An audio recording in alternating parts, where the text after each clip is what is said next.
काल दिनांक 26 ऑगस्ट रोजी दुपारी 12:30 वाजेच्या सुमारास चंदननगर पोलीस स्टेशन हद्दीतील जेनी लाईट कन्स्ट्रक्शनचं काम चालू असलेल्या ठिकाणी मुठा नदीच्या पात्रामध्ये एक मृतदेह तरंगत असल्याचं स्थानिक कामगारांना आढळून आलं होतं।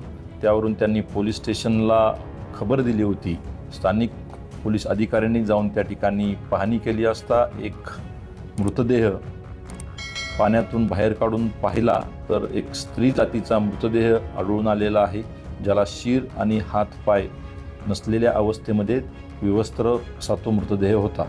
त्यानंतर तो मृतदेह ससून रुग्णालय या ठिकाणी शवविच्छेदनाकरता पाठवण्यात आलेला होता। वैद्यकीय अधिकाऱ्यांनी त्याचं शवविच्छेदन केलेलं आहे। अंदाजे 50 ते 60 वर्षे वयाचा स्त्री जातीचा तो मृतदेह आहे।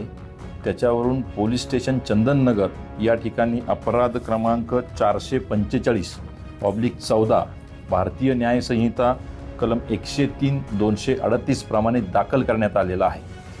पुणे जिल्ह्यातील, पुणे शहरातील आणि पिंपरी चिंचवड परिसरातील मिसिंग या वयोगटातील महिलांचा शोध पोलिसांच्याकडून सुरू आहे।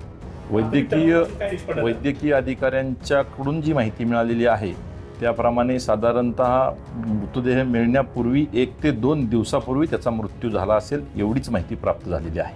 औंध जिल्हा रुग्णालयामध्ये भेट दिली, ज्यामध्ये दिघी पोलीस स्टेशनच्या अंतर्गत येणारे एक घटना, ज्यामध्ये 6 वर्षाच्या अल्पवयीन मुलीवरती लैंगिक अत्याचार आणि खडकवासला मतदारसंघातल्या एका 10 वर्षाच्या मुलीवरचा लैंगिक अत्याचार, या दोन्ही पीडित मुली या ठिकाणी उपचारासाठी दाखल झालेल्या आहेत।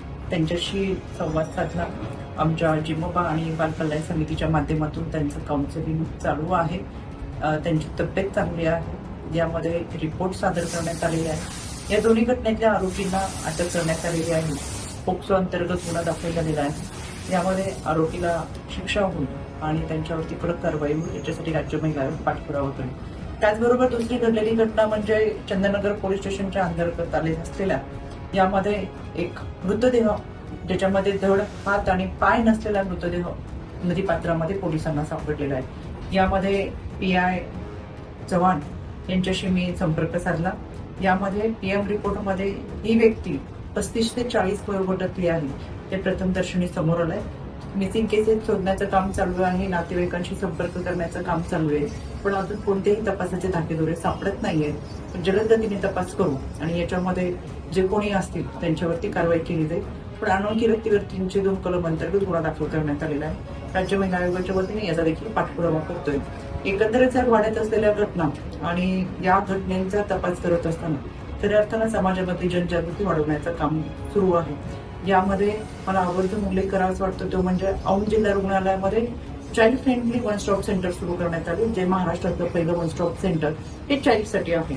आपल्या माध्यमातून मला विनंती करायची, अशा कोणत्याही घटना आपल्या आजूबाजूला घडत असतील, त्या अल्पवयीन मुलींच्या संदर्भातील असेल, विद्यार्थ्यांच्या संदर्भात असेल आणि त्याची तक्रार आपल्याला नोंद करायची असेल, पुढची शासकीय माहिती हवी असेल, कायद्याच्या चौकटीतून वैद्यकीय माहिती हवी असेल, कायदेशीर बाबींची पूर्तता करायची असेल, तर आपण जरूर या वन स्टॉप सेंटरशी संपर्क साधा।